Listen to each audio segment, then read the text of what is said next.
الرجیم بسم اللہ الرحمن الرحیم ربی اشرح لی صدری ویسر لی امری واحلل عقدۃ من لسانی یفقہوا قولی۔ عزیز طالبات السلام علیکم۔ طالبات، ہم نے مولانا محمد حسین آزاد کا محنت پسند خیرت مند پڑھنا شروع کیا تھا۔ اس کو ہم نے یہاں تک دیکھ لیا تھا کہ اتفاقاً ایک میدان وسیع میں تختہ پھولوں کا کھلا کے اس سے عالم مہک گیا۔ کہتے ہیں کہ ایک دم سے فضا بدل گئی اور وہاں جہاں پر خوشبو اٹھا کرتی تھی پھولوں کی، ایک دم سے ایسی جو ہے وہ مہک وہاں پر پھیلی کہ اس نے ہر چیز کو بدل دیا۔ مطلب اس کی تاثیر سے لوگوں کی طبیعتیں بدلنے لگیں اور ہر ایک کے دل میں خود بخود یہ کھٹک پیدا ہوئی کہ سامان عیش کا جو کچھ میرے پاس ہے میرے ہی کام آئے اور کے پاس نہ جائے۔ مطلب لوگوں میں لالچ جو ہے اس نے سر اٹھانا شروع کیا اور لوگ جو پہلے قناعت پسند تھے اور اپنے پاس جو کچھ موجود ہے اس پر راضی اور شاکر رہا کرتے تھے، وہ لوگ ایک دم سے لالچ کرنے لگے، حرص ان کے اندر اود آئی۔ اب اس غرض سے اس گلزار میں گلگشت کے بہانے کبھی تو فریب، اور گلگشت کسے کہتے ہیں؟ چہل قدمی کرنے کو، چلنے پھرنے کو کہتے ہیں، کہ کبھی فریب کے جاسوس آنے لگے۔ اب دیکھیں، یہ میں نے آپ کو بتایا تھا نا کہ یہ خصوصیات ہیں، کوالٹیز ہیں جن کو انہوں نے جسم عطا کر دیے ہیں، جن کو انہوں نے کریکٹر بنا دیا۔ اب فریب، آگے سینہ زوری کے شیاطین، یہ پھر اس کے بعد وہ کہتے ہیں کہ ان کی ذریات کہتے ہیں اولاد کو، زال کے ساتھ جو لفظ ہے اس کا کیا مطلب ہے کہ ان کی اولادیں۔ اس میں انہوں نے پھر کیا کیا نام رکھے ہیں؟ غارت، تاراج، لوٹ مار، آن پہنچے اور ڈاکے مارنے لگی۔ یعنی یہ تمام برائیاں جو پہلے موجود ہی نہیں تھیں۔ دیکھیں، یہ تمام برائیوں کا تعلق آپ کی طمع سے ہے، آپ کی لالچ سے ہے، آپ کے حسد سے ہے کہ آپ دوسرے کے پاس اس چیز کو دیکھ کر خوش نہیں ہوتے ہو، مطمئن نہیں ہوتے ہو، بلکہ وہ خود حاصل کرنا چاہتے ہو۔ تو اس کے لیے آپ کیا کرتے ہو کہ آپ دوسرے کے گھر میں چوری کرتے ہو۔ اب وہ کہتے ہیں کہ وہاں ان سب چیزوں نے آ کر دوسرے لوگوں کو پریشان کرنا شروع کر دیا۔ جب راحت اور آرام کے سامان پیدا ہونے لگے تو رفتہ رفتہ غرور، خود پسندی، اب یہ سب کردار ہیں۔ غرور، خود پسندی نے آ کر اس باغ میں قیام کیا اور اس کی اثر صحبت سے لوگ بہت خراب ہوئے۔ اب ظاہری بات ہے کہ جب وہ ایسی چیزیں سب کی سب اس ماحول میں، اس معاشرے میں اس معاشرے کا حصہ بن جائیں گی تو لوگ جو ہیں وہ ضرور اس سے متاثر ہوں گے اور بچے بڑے سب جو ہیں اس کی صحبت اختیار کرنے لگے، کیونکہ اپنے ساتھ دولت کا پیمانہ لائے۔ اب یہ وہ چیز ہے جس سے انسان جو ہے وہ بہک جاتا ہے۔ وہ کہتے ہیں دولت کا پیمانہ دیکھ کر ہر شخص جو ہے وہ یہ خواہش کرنے لگا کہ جو کچھ اس کے پاس ہے، جو کچھ دوسرے کے پاس ہے وہ اس کے پاس ہو، بلکہ دوسرے کے پاس نہ رہے۔ عیش وافر اور سامان فراواں جو کچھ درکار ہو موجود تھا، اور اسی بے احتیاجی کو لوگ تمنگری کہتے تھے۔ پہلے وہ کہتے ہیں کہ جس کے پاس جو چیز موجود تھی اس میں لوگ راضی تھے، اور اس چیز کو وہ کیا کہتے تھے کہ ہم امیر ہیں، ہمارے پاس ہمیں جتنی ضرورت ہے یعنی چیز کی وہ ہمارے پاس موجود ہے تو ہم امیر ہیں۔ پھر یہ سمجھنے لگے کہ ہمارے پاس، پھر انہوں نے یہ تصور کیا کہ یہ چیز تو سب کے پاس ہے، مزہ تو تب ہے جب ہمارے پاس وہ چیز دوسرے کی نسبت زیادہ ہوگی اور ہمیں اس کی ضرورت نہ بھی ہوگی، اور پھر جب ہم سے ہمارا ہمسایہ لینے آئے گا تو پھر ہم اس چیز میں فخر محسوس کریں گے کہ ہم نے دوسرے شخص کو دیا ہے۔ یعنی کیا خیال کرنے لگے کہ چاہے ہمارے پاس وہ چیز ضرورت کے لیے ہمیں اس کی ضرورت نہیں بھی ہے، پھر بھی ہم اس چیز کو دوسرے سے چھین لیں، اس سے لے لیں، تاکہ وہ ہم سے پھر درخواست کرنے آئے اور ہم سے وہ مانگنے کے لیے آئے، پھر ہم اسے محتاج خیال کریں۔ آگے دیکھیں اگلا پیراگراف۔ اس بدنیتی کی سزا یہ ہوئی کہ احتیاج اور افلاس نے بزرگانہ لباس پہنا۔ اب جو اچھی جو کردار کے لوگ تھے، جو اپنے عمل میں پختہ تھے، جو جن کے کردار مضبوط تھے، ان لوگوں نے کیا کیا کہ انہوں لوگوں نے پہلے تو دوسرے لوگوں کو سمجھانے کی کوشش کی، لیکن جب وہ نہیں سمجھے تو انہوں نے اچھا یہاں پر وہ کہہ رہے ہیں کہ احتیاج اور افلاس، یعنی احتیاج کہتے ہیں ضرورت کو اور افلاس کہتے ہیں غریبی کو۔ یہ انہوں نے بھی اپنے لباس جو ہے وہ بہتر بنائے اور لوگوں کے درمیان موجود ہوئے۔ حضرت انسان کے طمع خام کے خمیر تھے۔ طمع خام یعنی کہ ایسی تمنا جو پوری نہ ہو سکے۔ خسرو آرام کی عقیدت چھوڑ کر ان کی طرف اب لوگ جو ہیں اپنے بادشاہ کو چھوڑ کر ان کی طرف اب انہوں نے بزرگانہ لباس پہنا ہوا تھا نا، تو لوگ اس کی شخصیت سے متاثر ہو گئے۔ ایک اور مطلب یہاں پر کیا مراد ہے کہ اگر کسی شخص کو آپ اس کی ظاہری حالت سے کبھی بھی جو ہے وہ دھوکہ نہ کھائیں، ضروری نہیں ہے کہ جو شخص دیکھنے میں جیسا ہو اس کا عمل بھی اس کے مطابق ہو۔ چنانچہ سب ان کے مرید اور معتقد ہو گئے۔ لوگ ان کو ماننے لگے، ان کے آگے پیچھے پھرنے لگے اور اپنے بادشاہ کو جو کہ ایک نیک دل انسان تھا اس کو چھوڑ دیا۔ مقام افسوس یہ ہے کہ اس بدنیت نحس قدم کے آنے سے ملک فراق کا رنگ بدل گیا۔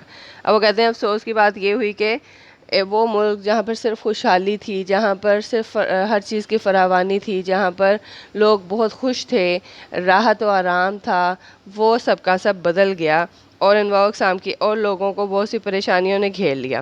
سال میں 4 موسم ہو گئے، زمین بنجر ہو گئی، میوے کم ہونے لگے، ساگ پات موٹی قسم کے نباتات پر گزران ٹھہری۔ ہر چیز میں جب دوسرے لوگوں نے اپنی ضرورت سے زیادہ وہ چیزیں اپنی طرف لے لیں تو اس کا کیا نتیجہ ہوا کہ جن کو زیادہ چیز کی ضرورت تھی وہ محتاج ہو گئے اور ان کے پاس وہ چیزیں جو ہیں وہ کم ہو گئیں۔ خزاں کے موسم میں کچھ برے بھلے اناج پیدا ہونے لگے، لیکن جاڑے نے یعنی سردی نے بالکل انہیں مفلوج کر دیا۔ کبھی کبھی قحط سالی کا ٹڈی دل چڑھ آتا۔ اب وہ کہتے ہیں کہ وہ ٹڈی دل کیا ہوتا ہے، یہ ایک کھیتوں میں ہونے والی ایک کیڑا ہوتا ہے جو کہ فصل کو پوری کی پوری کو تباہ کر دیتا ہے۔ وہ کہتے ہیں کہ پھر ہر چیز نے ان کی املاک پر، ان کی فصلوں پر، ہر چیز پر حملہ کر دیا۔ اسی لشکر میں وبا اور امراض غول کے غول بیماریاں اپنے ساتھ لے کر آتے، تمام ملک میں پھیل جاتے۔ غرض عالم میں ایسا تہلکہ پڑا، یعنی کہ اتنی تباہی مچی کہ اگر ملک فراق کے نظام میں نئی اصلاح نہ کی جاتی یک قلم برباد ہو جاتا۔ یک قلم یعنی 1 منٹ میں بالکل سارے کا سارا جو ہے وہ ختم ہو جاتا۔ سب دکھ تو سہ سکتے تھے، مگر اب وہ کہتے ہیں کہ پریشانیاں تو آتی ہیں، لیکن قحط کی مصیبت مطلب لوگ جو ہیں وہ بھوکوں مرنے لگے نا، تو وہ قحط نے ہر چیز کو تباہ و برباد کر دیا۔ اب وہ کہتے ہیں کہ سب لوگ اپنے کیے پر پچھتانے لگے۔ انہیں پھر احساس ہونے لگا کہ یہ سب ان کے اعمال کا نتیجہ ہے۔ یعنی اس کا ایک اور یہاں پر جو ہے وہ مولانا محمد حسین آزاد اس چیپٹر کے ذریعے، اس سبق کے ذریعے ہمیں ایک اور نصیحت کرتے ہیں، ایک اور پیغام دیتے ہیں کہ آپ پر آنے والی مصیبتیں خود آپ کی اپنی جو ہے اعمال کی بدولت ہے۔ اگر آپ کا عمل اچھا ہے، اگر آپ نیک کردار ہو، اگر آپ کی سیرت اچھی ہے تو آپ پر مصیبتیں بھی نہیں آتی، لیکن اگر آپ کے اپنے اعمال اچھے نہیں ہیں تو پھر جو ہے وہ آپ پریشانیوں میں گھرے رہتے ہو۔ یعنی آپ کو خود کو بہتر بنانا ہے۔ وہ مولانا ظفر علی خان کا شعر ہے نا کہ تم خود کو بدل کر تو دیکھو، حالات بدلتے جائیں گے۔ حالات کا شکوہ کیا کیجئے، حالات نے کس کا ساتھ دیا، تم خود کو بدل کر تو دیکھو، حالات بدلتے جائیں گے۔ مطلب اگر آپ حالات کا شکوہ نہ کریں، حالات ویسے ہی رہیں گے جیسا کہ آپ ان کو بنانے کی کوشش کرو گے۔ اب اس کے بعد وہ کہتے ہیں کہ عالم کا رنگ بے رنگ دیکھ کر تدبیر مشورہ تجربہ کار دنیا سے کنارہ کش ہو گئے تھے اور ایک سیب کے درخت میں جھولا ڈالے ایک الگ باغ میں جھولا کرتے تھے۔ البتہ جو صاحب ضرورت ان کے پاس جاتا اسے اصلاح مناسب بتا دیا کرتا، یعنی اچھی اصلاح دے دیا کرتا کہ کوئی ایسی راہ نکالیں، کوئی ایسا طریقہ اختیار کریں جس سے یہ احتیاج اور افلاس جیسی بلائیں جو ہیں ہم سے دور ہو جائیں اور اللہ کے بندوں کو ان سے نجات حاصل ہو جائے۔ وہ بہت خفا ہوئے اور کہا کہ اپنے کیے کا علاج نہیں۔ خسرو آرام ایک فرشتہ، اب یہ جو دونوں تھے تدبیر اور مشورہ، انہوں نے پہلے لوگوں کو بہت کوشش کی کہ انہیں مشورہ دیں، ان کی رہنمائی کریں، لیکن لوگوں کو اس وقت ان کے دماغوں پر، ان کے ذہنوں پر، ان کی آنکھوں پر جو ہے وہ لالچ کے پردے جو ہے وہ لالچ نے ان کی آنکھوں پر پٹھی باندھ دی تھی، تو وہ ان کی بات سننے کے لیے تیار نہیں تھے۔ تو وہ جب ان کے پاس، لیکن جب وہ حالات دیکھتے ہیں کہ اب ان کے قابو میں نہیں رہے تو وہ تدبیر اور مشورے کے پاس دوبارہ جاتے ہیں، تو وہ ان کو ڈانٹتے ہیں، کہتے ہیں کہ تم لوگوں نے تب ہماری بات نہیں سنی، جب ہم تمہیں سمجھا رہے تھے تم نے ہماری بات کو پس پش ڈال دیا۔ یہ افلاس ایسی بری بلا ہے کہ انسان کو بے کس اور بے پس کر دیتی ہے، مانگے تانگے کے سوا خود اس کا کچھ پیشہ نہیں۔ دیکھو اس نے ملک فراق کو کیسا تباہ کر دیا کہ لوگوں کے باغ ہرے بھرے ویران ہوتے جاتے ہیں۔ اب اس کے نکلنے کی کوئی صورت سمجھ میں نہیں آتی، مگر یہ کہ ہم نے سنا ہے کہ احتیاج و افلاس کا ایک بیٹا بھی ہے۔ اب وہ کہتے ہیں کہ اگر احتیاج و افلاس جو ہے وہ برے ہیں، وہ تو ان کا ایک بیٹا ہے جس کا نام محنت پسند خرد مند ہے، یعنی وہ محنت کرنے والا انسان ہے۔